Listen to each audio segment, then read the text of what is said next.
여러분 안녕하십니까? 삶과 말씀을 나누는 충청화폐 교과 방송입니다. 오늘은 저 혼자서 부득이하게 이렇게 촬영하게 되었는데요. 많은 양해 부탁드립니다. 제8가 안식일과 마지막 때입니다. 기억절은요. 영원부터 만물을 창조하신 하나님 속에 감추어졌던 비밀의 경륜이 어떠한 것을 드러내게 하려 하심이라. 에베소서 3장 9절 말씀. 1월서지부터 보시면 심판, 창조, 책임이라고 되어 있는데요. 안식일 계명을 지키는 것과 마지막 때의 심판의 관계에 대해서 설명하고 있습니다.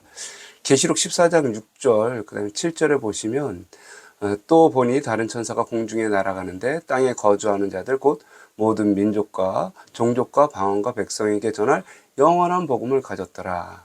7절 그가 큰 음성으로 이르되 하나님을 두려워하며 그에게 영광을 돌리라. 이는 그의 심판의 시간이 이르렀음이니 하늘과 땅과 바다와 물들의 근원을 만드신 이를 경배하라 하더라. 여기 보시면 영원한 복음을 가진 자들에 대해서 나오고 그리고 심판의 시간이 이르렀다라고 나옵니다. 그래서 영원한 복음을 가진 자들이 심판의 시간이 이르렀을 때 예배를 회복하고 창조주께 경배한다는 이야기입니다. 이것은 안식일 계명을 회복하는 일과 관계가 있습니다. 역사적으로 안식일 계명은 변경되었기 때문에 다시 회복되어야 합니다. 야고보서에는 이렇게 이야기하고 있는데요. 야고보서 2장 9절 만일 너희가 사람을 차별하여 대하면 죄를 짓는 것이니 율법이 너희를 범법자로 정죄하리라. 누구든지 온 율법을 지키다가 그 하나를 범하면 모두 범한 자가 되나니. 만약에 잘못된 안식일 계명인 일요일을 지키면 율법을 범하는 것이 됩니다. 하나를 안 지키면 모두 다 안 지키는 것이기 때문입니다. 그렇기 때문에 율법은 반드시 회복되어야 합니다. 특별히 로마서 7장 7절 9절에 보시면 그런즉 우리가 무슨 말을 하리요 율법이 죄냐 그럴 수 없느니라. 율법으로 말미암지 않고는 내가 죄를 알지 못하였으니 곧 율법이 탐내지 말라 하지 아니하였다면 내가 탐심을 알지 못하였으리라. 전에 법을 깨닫지 못할 때는 내가 살았더니 계명이 이름에 죄가 살아나고 나는 죽었도다. 이처럼 율법을 온전히 회복해야지 우리가 어떤 죄를 지었는지 알 수 있고 그래야 회개할 수가 있습니다. 율법을 모르거나 잘못된 율법을 알고 있으면 죄를 회개할 수도 없습니다. 그러므로 율법을 회복해야 합니다.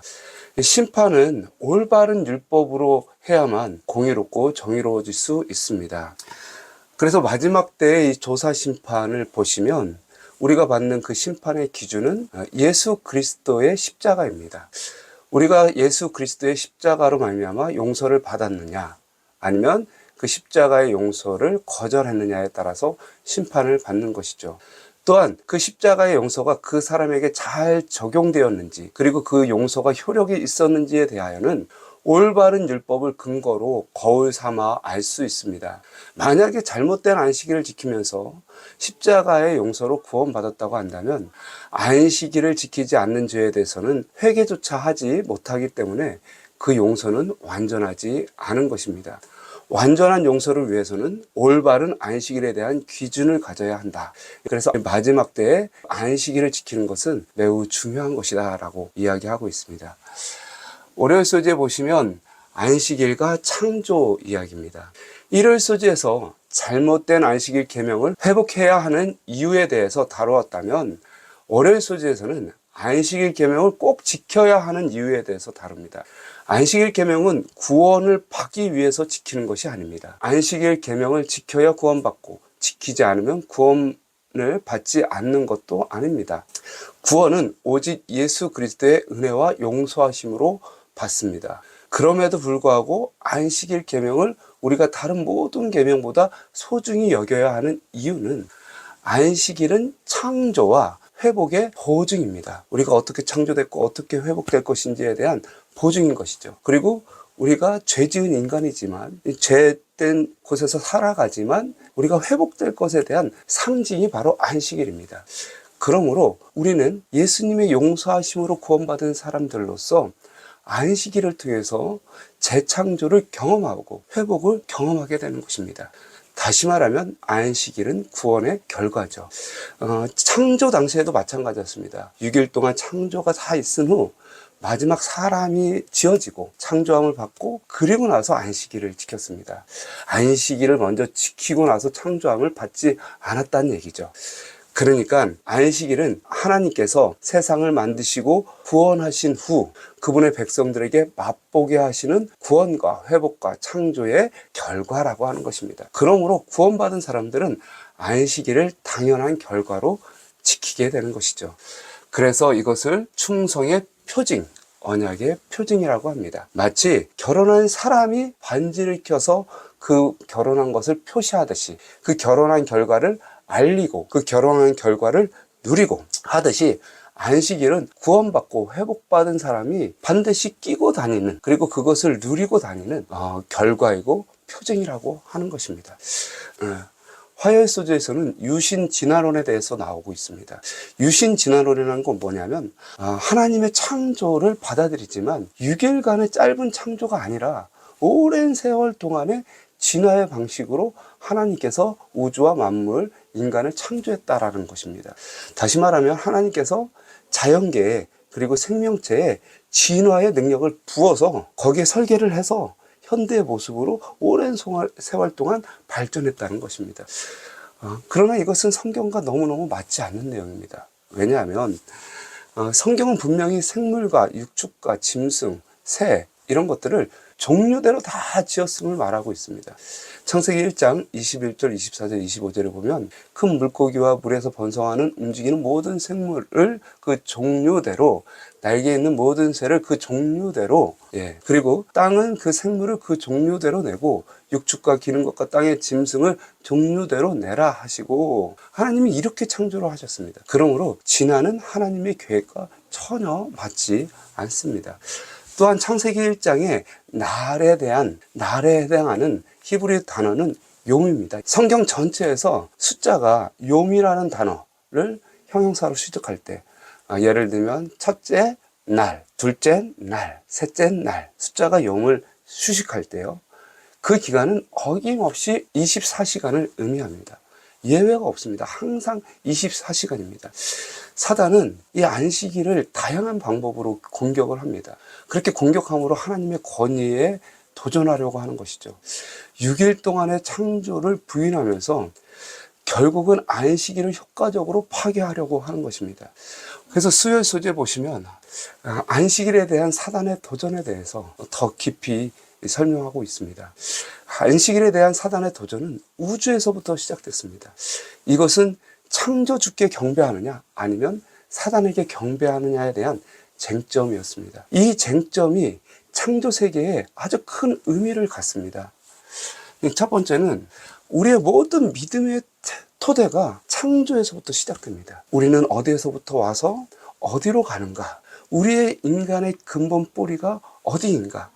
그것은 창조인데 그 근본을 잘못 알게 된다면 우상이나 아니면 원숭이나 이런 것으로 잘못 알게 된다면 인생의 존재의 가치와 그 의미가 완전히 달라지는 것입니다. 우리는 소중한 사람도 아니고 그냥 우연히 태어났다가 우연히 사라져버리는 그런 의미 없는 존재가 되어버린다는 거죠. 두 번째는요, 안식일을 예배를 찬탈하는 것은 하나님의 권위와 능력과 그분의 통치하심에 대한 도전인 것입니다. 여러분, 모든 것이 하나님으로부터 말미암았고 모든 것이 하나님을 통해 유지되고 모든 인생과 생물이 하나님의 능력으로 기동합니다. 하나님의 가르침과 능력과 은혜와 사랑을 거부하고 부인한다면 이 세상이 유지될 수 없음을 이야기하고 있는 것이죠. 그래서 하나님의 통치하심에 대한 도전, 이것은 사단이 이 안식일을 파괴함으로 인간이 하나님께 도전할 수 있도록 길을 여는 것입니다.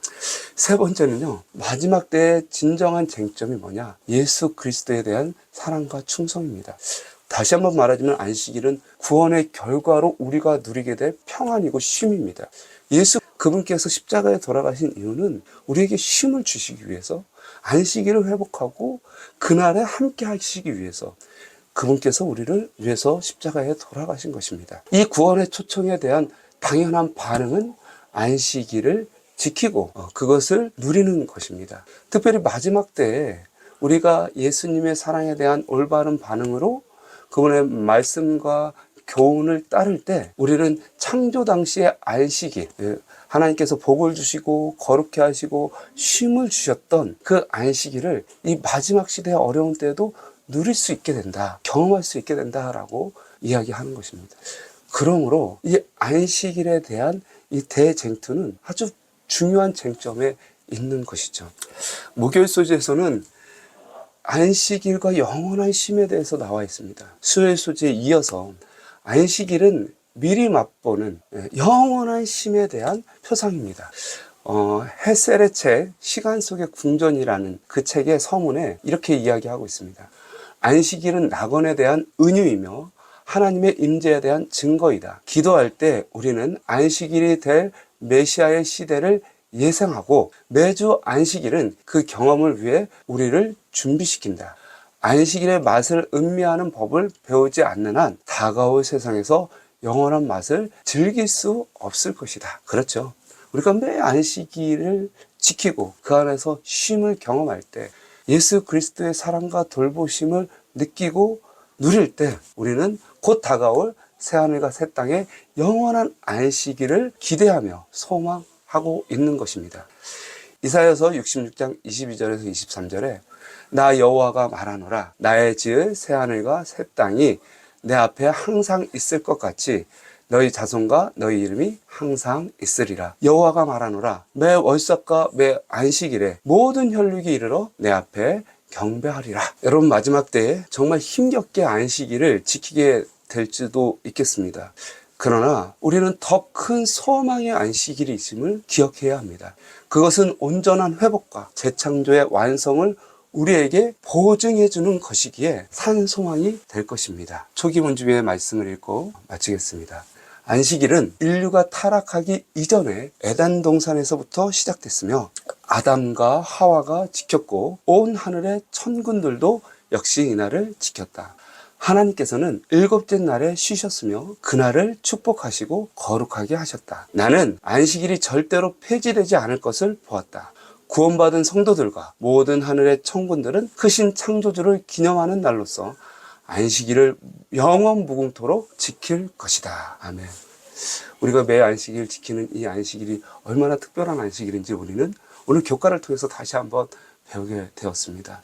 창조주 하나님을 경배하는 것, 우리를 구원하시고 사랑으로 돌보시는 예수 그리스도의 은혜와 사랑, 성령님의 교통함, 그리고 우리가 눈에 보이지 않지만 하늘 천사들과의 교제들, 이런 모든 교제가 안식일의 경험됨을 우리가 다시 한번 기억하면서 오늘 이 안식일에도 하나님의 참심을 누리게 되었으면 좋겠습니다. 묵상하심으로 교과를 마치겠습니다.